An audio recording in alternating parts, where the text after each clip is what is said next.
விஷஜரமா? ஆமா, எல்லாரும் பட்டு பட்டுன்னு செத்து போயிறாங்க. ஜனங்க ஊரையே காலி பண்ணிட்டு ஓடுறாங்க. வா நீ வா.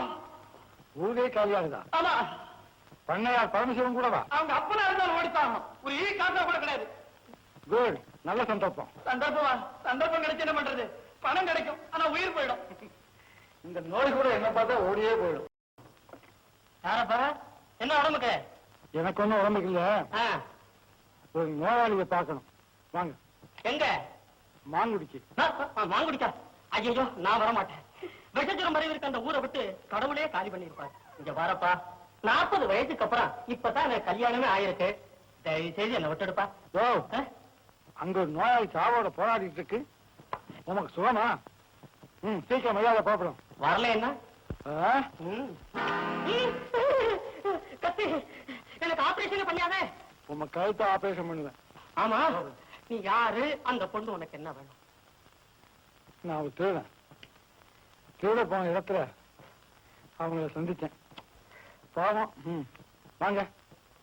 ஆஹா, சரி, எனக்கு எல்லாம் புரிஞ்சதுப்பா. முதல்ல கத்திய மூடு. வரேன். மருந்தோட வரணும். மருந்து பெட்டியோட வர்றேன். உனக்கே தரல. என்னை ஏன் இங்க கொண்டு வந்தீங்க? என்னை கொன்னுடுங்கன்னு நான் அன்னைக்கே சொன்னேன். என்னை ஏன் காப்பாத்துனீங்க? சாந்தி, நான் தான் கெட்டவன் நினைச்சிருந்தேன். ஆனா இந்த உலகத்துல என்னை விட கொடியவங்க இருக்காங்கன்னு நான் இப்பதான் தெரிஞ்சுக்கிட்டேன். என் மேல உங்களுக்கு ஏன் இவ்வளவு இரக்கம்? நான் தீவன் தான், ஆனா எனக்கு இதயம் இருக்கு. அந்த இதயத்தால என் தலைவிதியை அழிக்க முடியாது. அது ஆண்டவனோட விருப்பம். ஆமாமா, அந்த ஆண்டவன் தான் உங்களை விதவையாக்கி இந்த திருடங்கிட்ட ஒப்படைச்சிருக்கான். ஆண்டவனை பழிக்காதீங்க. இது நான் செஞ்ச பாவம். என்ன வீட்டை விட்டு வெளியே கொண்டு வந்துட்டீங்க. இனிமே என்ன ஊரு தூற்றுமே. ஓடி போனவ ஒழுக்கங்கிட்டவன்னு சபிக்குமே. உலகம் 1000 சொல்லட்டும், எனக்கு கவலையே இல்லை.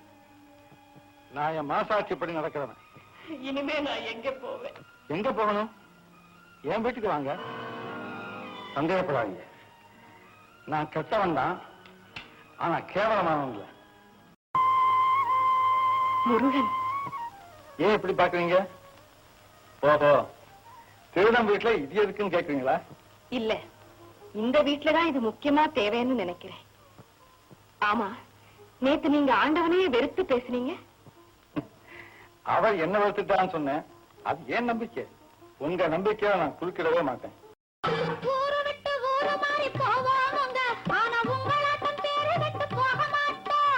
எல்லோருக்கும் நல்லவரா இருப்போமுங்க.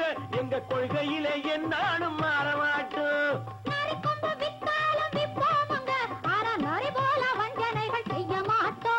பாசி மாடி ஊசி எல்லாம் விற்போமுங்க. ஆனா காசுக்காக மரத்தை எரிக்க மாட்டோம் நாங்க.